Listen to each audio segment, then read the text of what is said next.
Disruptors and curious minds, CEOs, founders, book lovers, welcome to the Thinking on Paper Book Club, where we read between the lines of books that have stood the test of time, books that will change your mind. We are the rebellion to the 15-minute book summary. We are a bastion of critical thinking. And we're on book 6 of Book Club. We're reading Nexus by Yuval Noah Harari. And like last week, and like every week going forward, I'm going to start with some Shakespeare. And then Jeremy's going to guess what play it's from. I'm bad Shakespeare. Action. A sailor's wife had chestnuts in her lap and munched and munched and munched.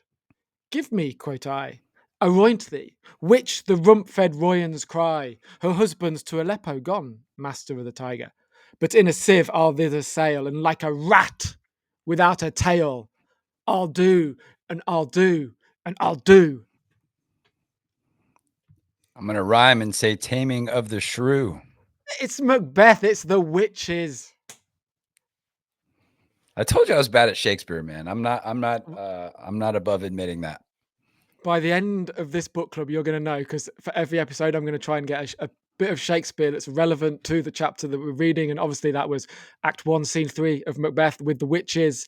And I just did a little date check, written 1606, 1607. So in the midst of yeah, what we're going to talk about at some point in a bit in the book club, aren't we? So yeah, witches. But no, we're not going to start with that. Chapter 4, Jeremy, before we get to witches, first take. I'm going to tell you where this sent me right off the bat. I think it was like in the first, second, or third paragraph, something like that. Quote, the most important function of religion is to provide superhuman legitimacy for social order. I'm going to read that one more time. The most important function of religion is to provide superhuman legitimacy for social order. All right, here's where I went. I'm gonna. Are you going to upset the Catholic Church today, Jeremy? There's a slight possibility of that. All right, so I read this book. This is another book called Total Freedom. I don't know if it's kind of focusing. Total Freedom, Jiddu Krishnamurti, essential writings of a man the Dalai Lama described as one of the greatest thinkers of the age. All right, so this guy was anointed like when he was really young to be this prophecy of this religious sect. And they figured out, hey, this guy was going to be the dude. He was like 10 years old or something. And he kind of got into it and went, no. I'm not the dude. Like, I'm not like this anointed one. And then he just started doing his own talks and figuring things out on his own. And what I learned from this book largely is what that first sentence is. It's just like, not just religious institutions, but large organizations are a mechanism of control.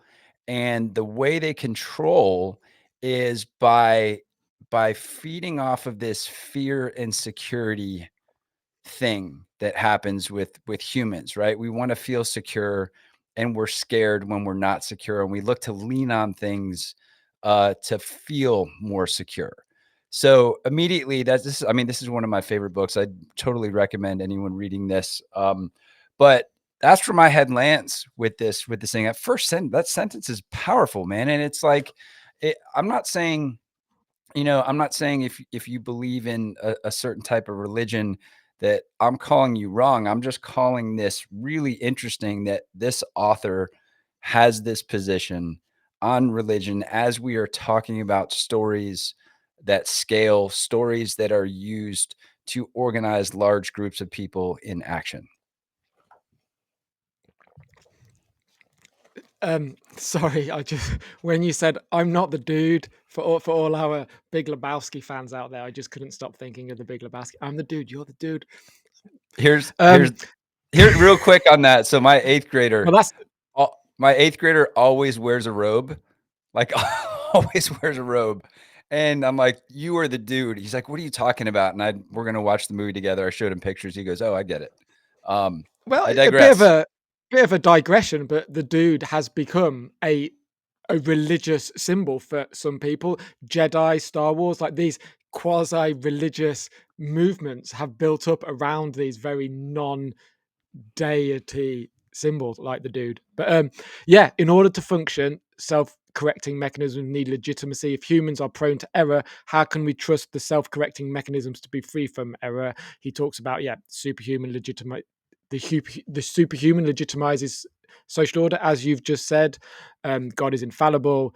But so he speaks a lot in chapter 4 about religion and how religion came to be because, was it possible to bypass humans? Like, humans are prone to error. Was there a way to bypass humans? And then as society became more complex, the religious systems built on it became more and more complex. And he gives us quite a deep, quite a nice, quite a good, I enjoyed it, breakdown of the how the Bible came to be. And it was very interesting. I don't know how much you learned from that, but I found it Ton. I learned a pretty ton. I learned a fascinating. ton. No, it really was. And in this idea of humans, being prone to error, right? And in stories kind of extending and coming from humans. So how do we know what is imagination and invention and what is truth and what the hell is truth, right? What the hell is truth kind of in general? You start thinking about that. But a good example of humans being prone to error. I enjoyed the story about the Oracle of Delphi actually being bribed or potentially being bribed, right? So this temple that people would go to ask the biggest questions, the greatest, the most trusted uh, entity, I think, back in a certain age was actually, according to the author, bribed by a certain political system. Like this shit's been happening for a long time. It's not new. Like this stuff is not new. What's the meme? Same shit, different day. Yeah, was it was it Delphi in the time of the Greek gods? Yeah, a long time ago. And that kind of bribery, there in the story of these religious texts, um, there was almost a the long and the short of it, or the short of it, I don't know, is that basically these religious books are a lot shorter than they could be, because lots and lots and lots of letters and documents and texts which were not included because the men at the time between themselves kind of decided what was going to go in the book and what wasn't going to go in the book. And over the centuries, this thing, and there's a very nice summary I found, which I on page 91, that skipping ahead a little bit, but I'll read it because it still makes me laugh. Catholic information experts such as Jacques Fournier spent their days reading Thomas Aquinas' interpretation of Augustine's interpretation of St. Paul's epistles and composing additional interpretations of their own. All those interrelated texts didn't represent reality. They created a new information sphere, even bigger and more powerful than that created by the Jewish rabbis.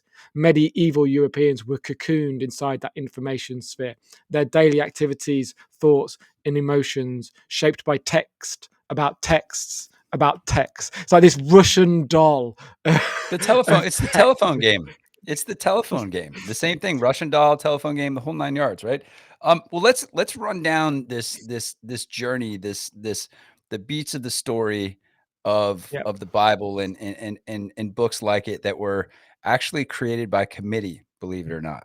At least according to this author. I haven't done extensive research to prove what Harari is saying, but I'm going to trust him in his footnotes because we're in the context of his book. All right. So here we are, religion coming together. Mark and I want to bypass humans because we're prone to error.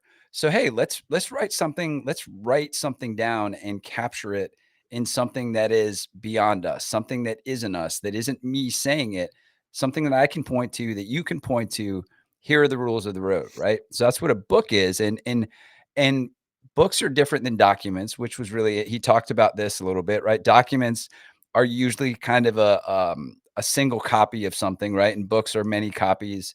And he talked about this being an important religious technology. That's like, how can a book be technology? But when you think about it, it was like one of the original technologies in the dissemination of information, and information that was controlled by an entity. It's the entity wants you to know a certain thing in a certain way. They put it in a book. That's the way, right? Yeah, he mentions the blockchain analogy with different nodes around the world. The book democratizes knowledge. It democratizes information. In theory, it can't be erased because there's copies all over the place, and they all tell the same story. They're all identical. Obviously, it didn't quite work out like that, did it? But that was that the thinking. I think with this, it was probably just society stumbled upon it. I don't think there was much thought going into. I know we can democratize knowledge and we create these things. I think it was just this natural progression of culture. Maybe. But Who knows? Who knows? The one thing I did chuckle at the sentence, the Bible didn't exist in biblical times. It's kind of funny, right? Because you think like it's always been kind of the rules of the road, right? But it wasn't while those while it was being compiled, right? Like there was no rules of the road as said in the Bible, right? Um, and then have you heard of the ship of Theseus? The the thought experiment where no, hit me. What do you got? so the ship of Theseus, right? You have a boat, you build a boat, something breaks on the boat, you replace it, and then you keep replacing it and you keep replacing it. And at what point does the boat not represent the original boat? And if at what point does the Bible, these books, they change so much over time because people add and take away and add and take away and change and interpret. At what point does it no longer represent what it began as? All right. So point to the atoms in your body that allegedly change 97% of them every year, right? Are you really you? But let's Yeah. not go down to that rabbit hole. Let's stay in the books. Um, all right. So this collection of stories created by committee. Here's some interesting things that I saw in here, like allowing certain information to be the information, right? So if we fast forward like to today, there's a guy named Tim Wu who wrote a book called The Master Switch.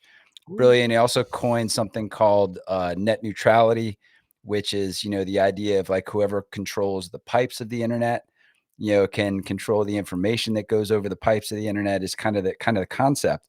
But think about this, like the role of women in society today. I think no matter who you are, you could argue that unbelievably they are still put in a position where they're made to feel inferior, whether it's in the workforce, whether it's intellectually, whether it's whatever. I mean, there are examples of it that happen all the time. My wife and I talk about this a lot. Like we had an electrician come to the house the other day to to do some repair work. She called him, she set up the appointment, and I was here when it all went, when he got here. So of course I go to the door and I introduce myself, and she's talking, and the guy immediately just started talking directly to me and totally ignored Tracy. And I'm like, no, no, no, no.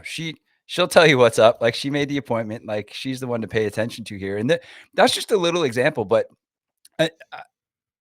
pulling back the story about the role of women in church, and one interpretation of that story went viral, so to speak. This idea of the first epistle of Timothy, quote, a woman should learn in quietness and in full submission, right? So that's the version that went in to the Bible instead of this story about Thecla, St. Paul's disciple, who is allegedly a revered Christian saint performing miracles, doing all these wonderful things as a woman. But does that get in the Bible? No. This other thing gets in the Bible because I'm not even gonna, let's just think about why that may have made it in the Bible versus the story of Yeah. Thecla. I don't know. What do you think? Come to your own conclusions on that. I think it's that bit was very powerful. And yeah, I wrote the question, what would society, what would life, what would culture look like had one chapter in a book been replaced by another, and the consequences of that choice and the consequences of those decisions that those um, men made is pretty incredible. Well, The Man in the High Castle, that show, we should write something together that basically swaps these two passages in and see what happens in the world. That would be really interesting. It would be a good show. Shame it's All right, not so tell me. reality though. Yeah, I know, right? So, all right, let me throw this at you, Mark. So, we create the book. The book is this, objective third-party interpretation or rules of the road that aren't coming from me, that aren't coming from you, they're coming from the book. So, hey, we've succeeded in bypassing the error-prone humans, right? We've got the book. But now, guess what? All of a sudden, there are other people that claim to not really understand the book or maybe don't want to read the book. So now we have to interpret the book for them. So now we're going around and we're interpreting what this book means instead of them looking at the book objectively and saying, well, hey, how do I feel about this? So in short circuiting the error prone nature of humans, we've reintroduced ourselves into the equation. Is that backwards or what? Didn't see that one coming, did they? Woo! That's like Right. the most obvious twist in any film you've ever seen. It's like, we're going to take humans out of the equation and disseminate these books all over the place. And who's writing these books? Who's editing these books? Oh, we are. Oh shit! Didn't see that coming. And yet, his whole. I like what he's doing in the book because it ties back to the introductory chapter, doesn't it? Like, how do you deal this naive view of information that you add information to a situation and it makes it better. It leads to truth, and it doesn't, does it?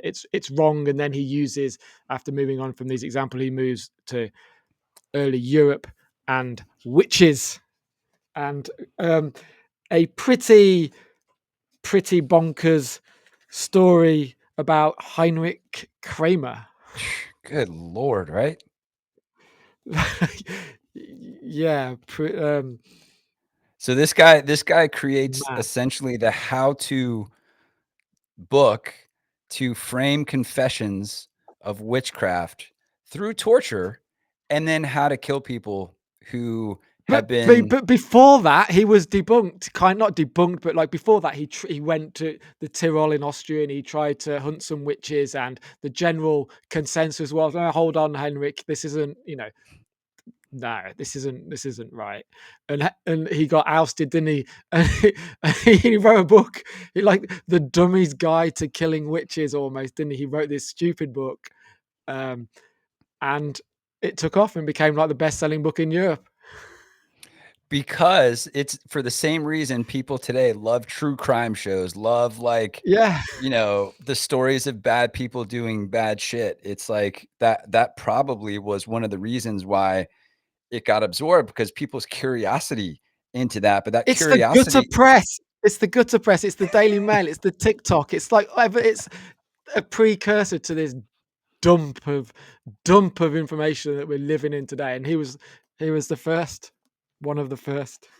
And we laugh at it, but it was actually pretty. I bet it was pretty damn scary, like back in the day, like Can you for imagine? people like subscribe. So we think about this. Let's talk about intersubjective realities. We're going back to like chapter Yeah. one, chapter two, chapter three. So these are realities created by stories, that turn into someone really believing that they are something, right? And it wasn't just him. It wasn't just Heinrich. It was some other folks too. But what did the church do though? Like They after gave the him a first job. part, they gave him a job. Like they gave, I don't know what a papal representative is, but papal means pope. So like someone really freaking high up was like, I think highly enough of you to make you a representative to the pope. Oh, and also you can be an official inquisitor to people who don't believe in Catholicism because you did such a good job of getting rid of witches. We want to also bring you in to get rid of people that don't believe in our stories. Yeah. Holy dude. Like Yeah. And it was in like QAnon still references this. It's kind of like it's actually still today used as this satanic conspiracy book that supports a lot of that. Um, it was brutal. It was at the witch hunts and the witch trials. It was brutal. It like it. The Middle Ages. Oh my god, just Well, I'd have so been all right. this Like guy, ugly middle-aged guys were all right. I think would have been okay. man, unless unless you had a book club that talked opposite points of what are commonly held beliefs. Like maybe we maybe we end up in the wrong spot of this. But so uh my French is terrible, but is it Henri Boget What or is that just page? Henry Bogut? Like you What tell me. what, So what this is page the is that? guy. It's close to the Heinrich story, but I don't know exactly what page. But this is a guy who was a judge and witch hunter. Like he was a judge and he was a witch hunter. And what he I don't know how you get that dual role, but it's when intersubjective realities become realities to people. So this guy puts out that he speculates that 1.8 million people in Europe are witches and we need to be scared of them. And it fueled this frenzy of like that led to the deaths of like 50,000 people. And again, this is according to the book that we're reading, Nexus and Harari's research and analysis. But man, that was like, wow, super scary, man. It was super scary, and it was. I think your pronunciation of his name was correct. The Henry Prince Bogut. Bishop. Well, yeah, I'm sure it's that. Both. Yeah. There was a German guy as well, the Prince Bishop of Würzburg, who wrote a letter to a friend.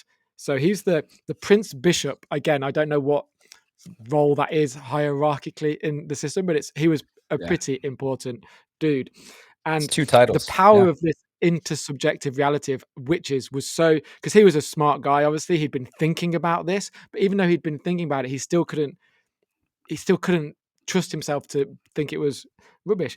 I'll read a bit of his letter. It's quite That long, but letter I was thought it was amazing. very Crazy. good. Yeah. Yeah. Yeah.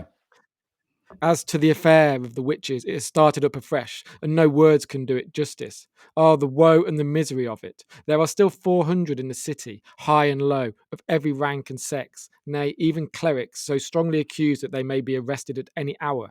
The Prince Bishop has over 40 students who are soon to be pastors. Among them, 13 or 14 are said to be witches. A few days ago, a dean was arrested. Two others who were summoned have fled.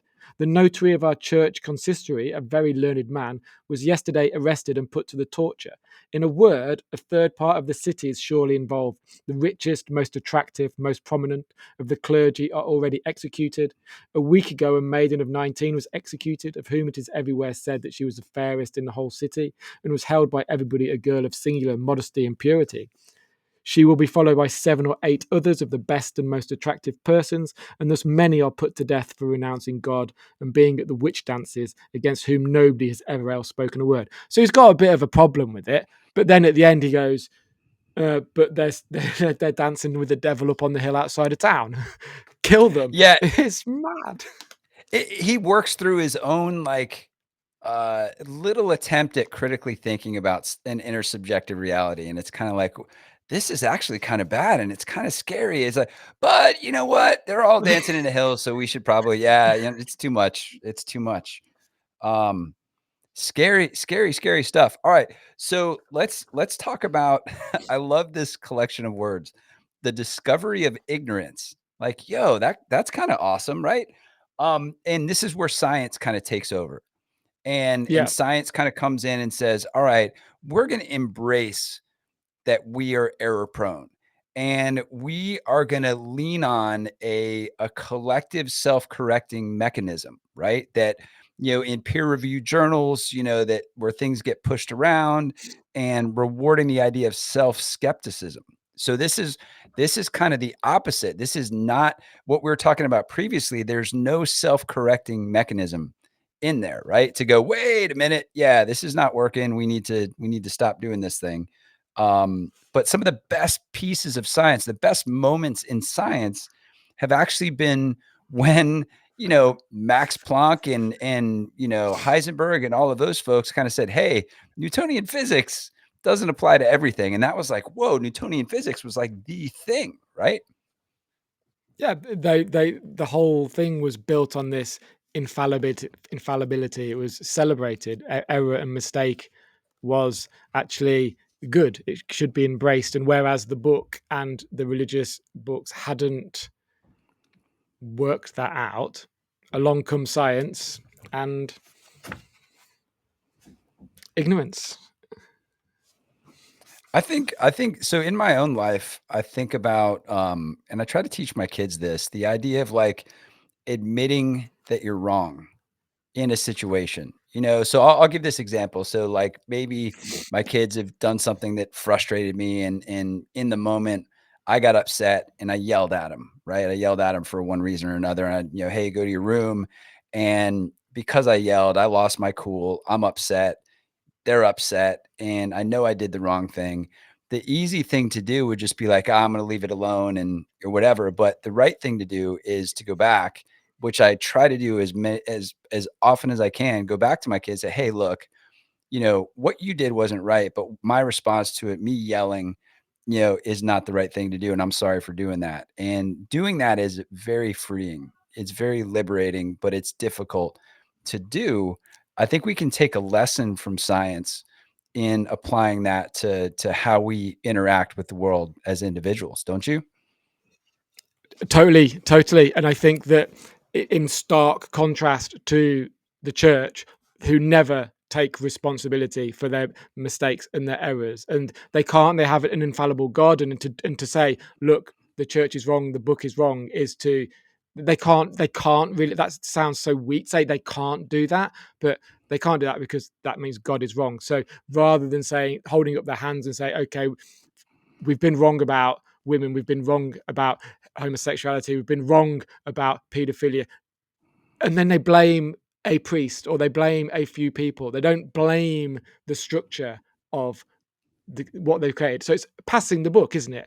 And and like you said with your kids, you never want to do that. You want to hold up your hands and take responsibility for your actions, and they can't do that, whereas science can.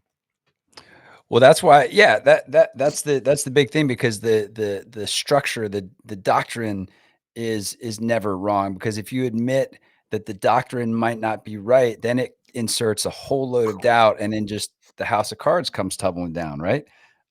So the way that is circumvented is like, oh, this priest interpreted the doctrine in the wrong way, or this individual acted upon the doctrine in the wrong way. Whereas, example in science, the DSM, I think it's referred to in psychiatry. It's like basically the manual, the master The list of operating manual psychological diseases, right? Is that it? diseases, right? And in 1952, being gay was a sociopathic disorder.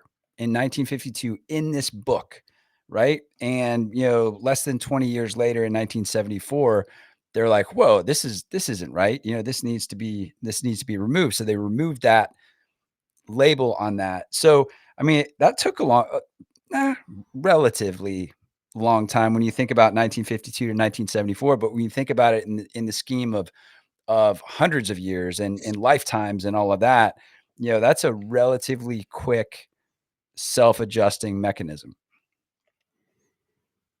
Agreed. Um, But what? oh, go ahead. Go But ahead. Yeah. but no, but let's follow your but. Well, let's yeah. So let's look at another document, right? Another, version of the DSM. So if you looked at this, I'm not pronouncing this correctly, but Dervas Doom Diversus Bull.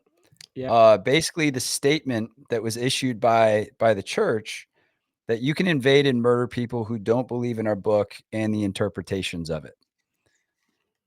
So that to me, if there was a self-correcting mechanism, it would be like, yeah, we need to have that not in this thing.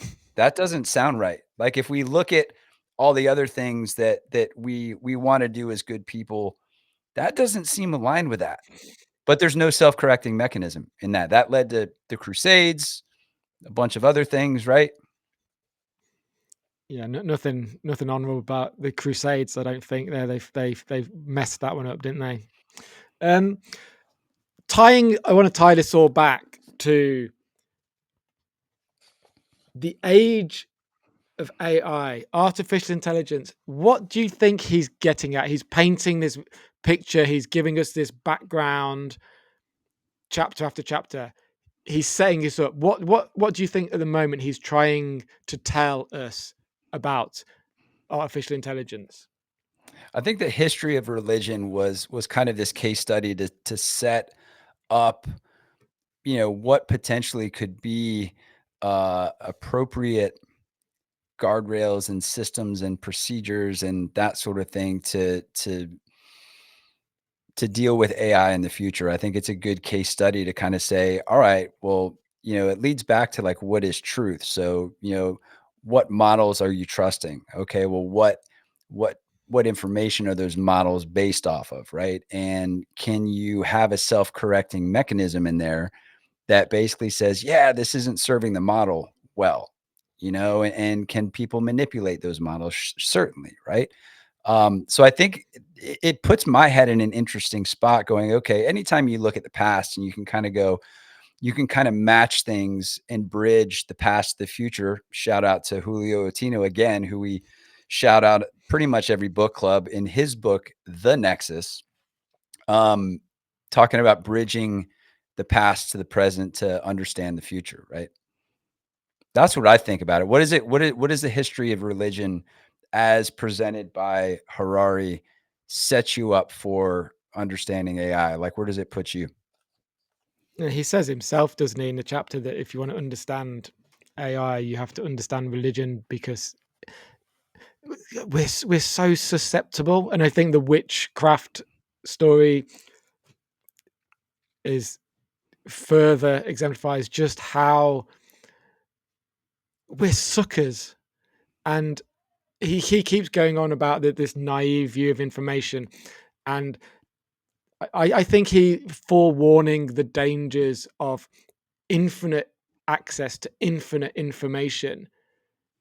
It's been proven again and again throughout history that that is not the path to wisdom, to knowledge, to truth, to reality. And at the risk of repeating myself, we run the risk of repeating what has come before. So I almost see it as when I also like the idea of just how normalized incredibly evil behavior was in the past. Now, I think the collective condition can move on. So that kind of, well, who knows, but shouldn't be so easily normalized. And um, with so much misinformation and so much disinformation, again, we run the risk of. Um, but guardrails, you mentioned guardrails, the ethics part of it. So I think where I was going with my point was everything normalized was so bad. And if even and then 50 years ago, being gay was in a book saying it's a mental disorder, how can we trust the guardrails we put on today will be relevant in 50 years, 100 years, 200 years? But then with AI, people always say you've only got one shot at this. So if we instill the guardrails now and oh, we're wrong, what happens then? And there's lots to think about.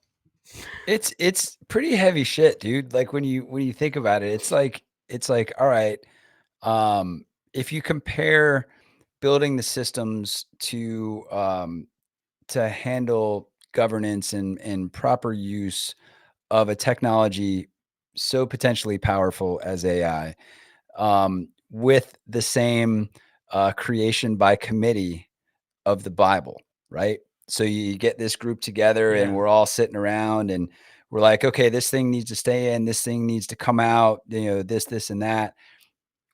How do we how do we make sure like the representation of what actually is right happens? I don't think like are we even Awesome capable of point. doing that? That's exactly what is happening. Are we capable of that as like humans? Like, are we capable of like collectively creating mutually beneficial guardrails for all humans? It's like, I don't know, man. Well, history would say no, but then maybe how do you think about self learning versus self correcting? Because everyone's speaking about self learning algorithms, self learning language models. Okay, so soon, if not already, these models will be self-learning. But self-learning isn't the same as self-correcting. But by self-learning, will it learn to self-correct? Will it implement its own guardrails? Are we, in fact, kind of nudging the AI to create its own guardrails? Yeah, so I could speak to this from like a human side. I can't speak to the, as from an AI unless I'm a spun up AI agent and we're all in a giant simulation anyway. Um, we so if we think about self-learning, I think requires a genuine curiosity. Uh, and learning means learning all sides to a subject, learning all aspects to the subject to critically think and have an opinion about it. I think self-correcting requires a and again, this is from a human aspect. I don't know how you tie this into, code and AI and stuff, but it's a recognition of ego, as not not serving the best of you, right? So if I'm wrong about something and my ego's leading the process forward, I'm not going to admit that I'm wrong because I don't want to admit that I'm wrong. My ego is protecting me. Um, but if I acknowledge my ego and I go, man, maybe I didn't act the right way in this situation. Maybe I need to pull my ego back and really think. And that's when self-correction can happen. I don't know. Can we code? Do we have any coders that can take what I just said and put it into code and start throwing it at language models? Can AIs That's have an do AIs have awesome. ego? Well, that was my question. Do AIs have ego? And if they don't, can they self-learn to have an ego? Are we learn to have an ego? Are we born with an ego? I mean, I think it's part biological. I think some aspects of it are biological because um well, Freud would it say so, but had to do with self-preservation, I think. Yeah. so We I, are getting deep. We're getting deep. I would I would assume that assume, you know what they say about assumptions being the mother of all fuck ups. I would assume that AI doesn't have an ego right now. I might be having an ego involves some kind of self reflection. Dare I say the word consciousness? Um, Oh my. so, can you? Otherwise, if you don't have, can you have an ego if you don't have consciousness? Can you fake an ego? Can they? Could they learn to To mimic. portray something which is deemed as ego, and then they do that all the time, don't they? All their behaviors are mimic. It's They're called not really acting.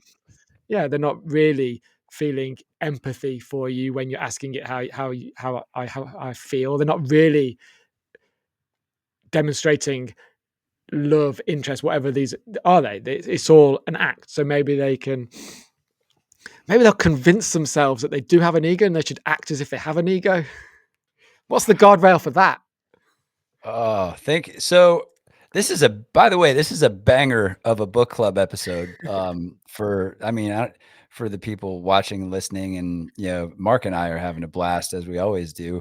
Would love your thoughts and ideas, even if you're not watching this live, pop them in the comments. We always jump through and respond.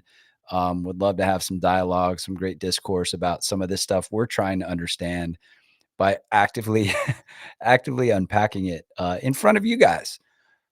So, yeah. Does AI have ego?